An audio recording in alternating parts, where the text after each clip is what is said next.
Morning students, मैं राजेश कुशवाहा आप सभी का अपने यूट्यूब चैनल आर के कुशवाहा इंग्लिश 563 में स्वागत करता हूं। प्रिय विद्यार्थियों, पिछले वीडियोज में हम लोगों ने प्रोनाउन के बारे में अध्ययन किया था। प्रोनाउन के पार्ट्स के बारे में, टाइप्स के बारे में अध्ययन किया और इसके पहले हम लोगों ने पर्सनल प्रोनाउन और रिफ्लेक्सिव प्रोनाउन के बारे में पढ़ लिया था। आज हम लोग एम्फैटिक प्रोनाउन के बारे में पढ़ेंगे और देखेंगे कि इनके एग्जाम्पल्स क्या होते हैं, इनका सेंटेंस पर क्या प्रभाव पड़ता है और ये किस तरह से यूज होते हैं। तो आइए देखते हैं एम्फैटिक प्रोनाउन। एम्फैटिक प्रोनाउन का मतलब अगर देखा जाए तो एम्फैटिक प्रोनाउन का मतलब है कि जो जोर देते हों, किसी फोर्स करते हों, उस तरह के प्रोनाउंस को हम एम्फैटिक प्रोनाउन कहते हैं। तो देखते हैं एम्फैटिक pronoun. The forms of reflexive and emphatic pronouns are same, but they are different in sense. The forms of reflexive and emphatic pronouns are same, but they are different in sense. लेकिन ये sense में different होते हैं। इनके forms reflexive और एम्फैटिक pronoun के ये same होते हैं, लेकिन इनके जो सेंस होते हैं वो अलग होते हैं, जो भाव देते हैं वो अलग होते हैं। When a subject gives an emphasis on the action or being of a verb, the pronoun expressing this sense is called emphatic. जब किसी सेंटेंस में सब्जेक्ट के द्वारा एम्फेसिस किया जाता है, जोर डाला जाता है। एम्फैटिक प्रोनाउन को मतलब जोर सूचक कह सकते हैं, यानी जोर दिए जाने वाले जो।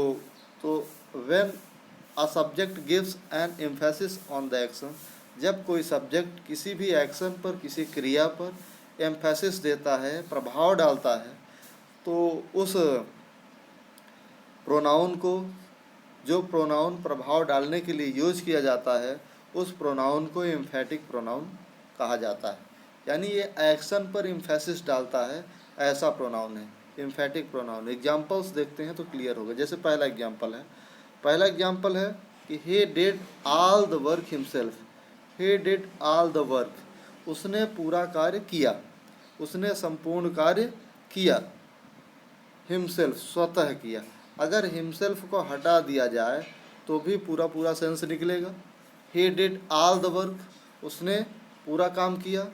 himself लगा दिया तो हम जोर डाल रहे हैं, एक्शन पर जोर डाल रहे हैं। उसने पूरा काम स्वतः किया, खुद किया।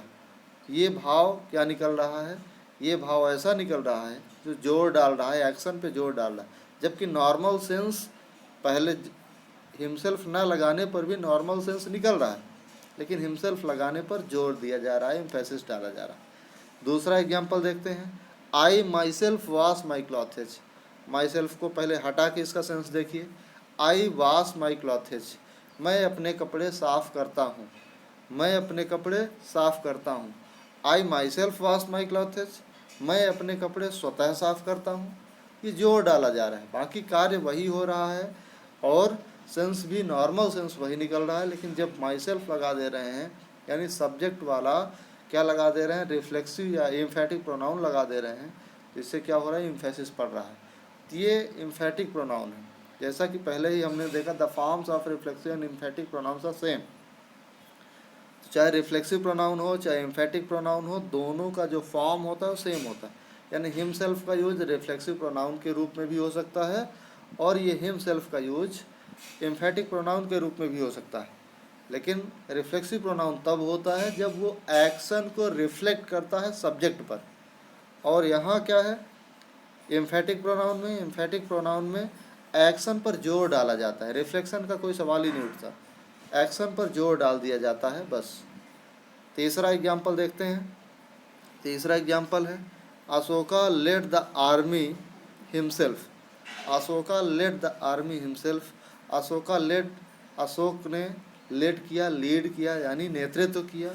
द आर्मी मीन्स आर्मी का, हिमसेल्फ मीन्स स्वतः। अशोका ने आर्मी का नेतृत्व किया। अगर केवल इतने से हम देखें तो भी भाव निकल रहा है। हिमसेल्फ लगाने पर क्या हो रहा है, जोर डाला जा रहा है। नहीं, हाँ, अशोका ने खुद देखा, ये जोर डालने का काम कर रहा है एम्फैटिक प्रोनाउन। अगला एग्जाम्पल देखें तो अगले एग्जाम्पल्स हैं,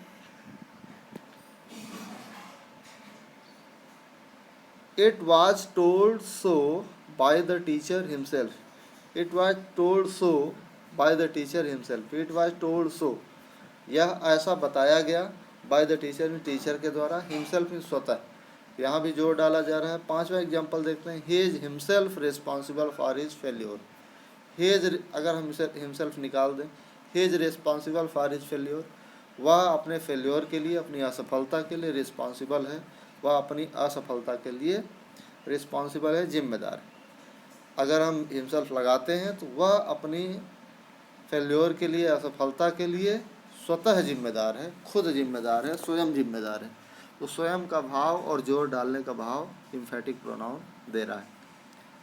छठवां देखते हैं, they themselves admitted their guilt, उन लोगों ने अपने गिल्ट को स्वीकार किया, अपने अपराध को स्वीकार किया। देमसेल्व्स में स्वतः, उन लोगों ने स्वतः अपने अपराध को स्वीकार किया।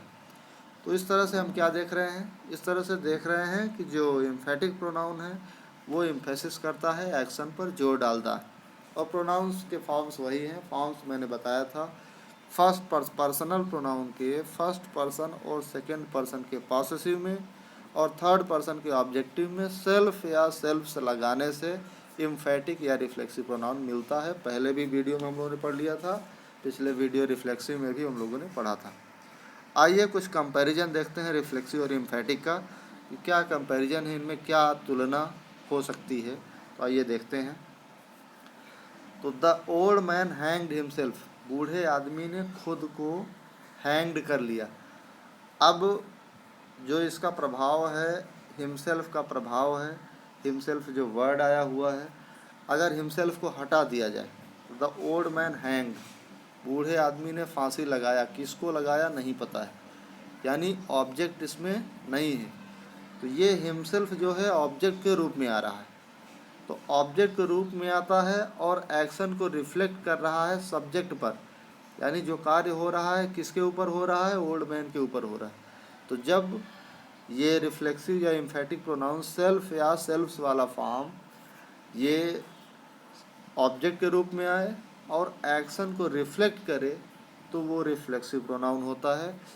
अब वहीं दूसरी ओर एग्जांपल दूसरा देख लीजिए, the old man did his work himself, बूढ़े आदमी ने काम किया, क्या किया, काम किया, अपना काम किया, क्या किया, अपना काम, यानी यहाँ ऑब्जेक्ट है, इस वाले में ऑब्जेक्ट नहीं था, ये खुद हिमसेल्फ ऑब्जेक्ट बना हुआ था। The old man did his work himself, बूढ़े आदमी ने अपना काम खुद किया। तो यहाँ हिमसेल्फ का भाव क्या दे रहा है, जोर डालने का काम कर रहा है। अगर हिमसेल्फ हम हटा भी देते हैं तो भी पूरा सेंस निकल रहा है। The old man did his work, बूढ़े आदमी ने अपना काम किया, तो सारा कुछ हो रहा है। हिमसेल्फ लगाने से कुछ जोर पड़ रहा है। जबकि ऊपर वाले एग्जाम्पल में देखें, द ओल्ड मैन हैंग्ड, बूढ़े आदमी ने लटकाया या बूढ़े आदमी ने फांसी लगाया, किसकी फांसी लगाया ये क्लियर नहीं।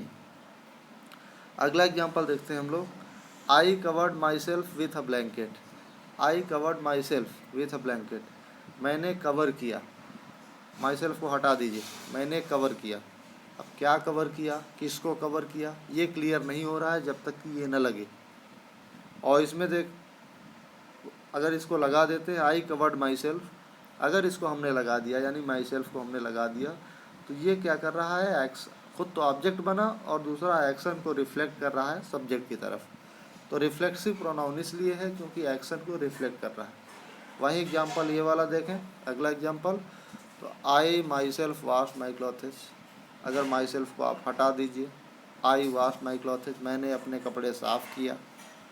माई सेल्फ न लगाने से भी कोई प्रभाव नहीं पड़ रहा है, लेकिन माई सेल्फ लगाने से जोर डाला जा रहा है। जोर डालने का मतलब है ये एम्फेसिस डाल रहा है एम्फैटिक प्रोनाउन। इस तरह से हम लोगों ने देखा कि what are the differences between emphatic and reflexive pronoun. Reflexive pronouns are those pronouns which reflect the action towards the subject, but emphatic pronouns are those pronouns which lays the emphasis on the action done by subject. So this is the difference, basic difference between reflexive and emphatic pronoun. Reflexive pronoun वे होते हैं जो reflect करते हैं action को subject पर, एम्फैटिक pronoun वे होते हैं जो एक्शन पर जोर डालते हैं। हालांकि दोनों का फॉर्म सेम होता है, दोनों का फॉर्म उसी तरह से होता है। पर्सनल प्रोनाउन का जो फर्स्ट पर्सन और सेकंड पर्सन है, फर्स्ट पर्सन और सेकंड पर्सन के पॉसेसिव में और थर्ड पर्सन के ऑब्जेक्टिव में हम सेल्फ या सेल्फ्स लगाकर बनाते हैं, चाहे वो रिफ्लेक्सिव हो चाहे एम्फेटिक हो। तो मैं समझता हूँ कि आप लोगों के समझ में अच्छी तरह से आ गया होगा। अगर नहीं समझ में आया है तो वीडियो को 1 बार 2 बार 3 बार देखें और इसको समझें जब तक कि ना समझ में आए, और तब भी नहीं समझ में आता है तो कमेंट करके मुझको बताएं, हम कुछ न कुछ और भी फिर व्यवस्था करेंगे। Thank you very much, have a nice day.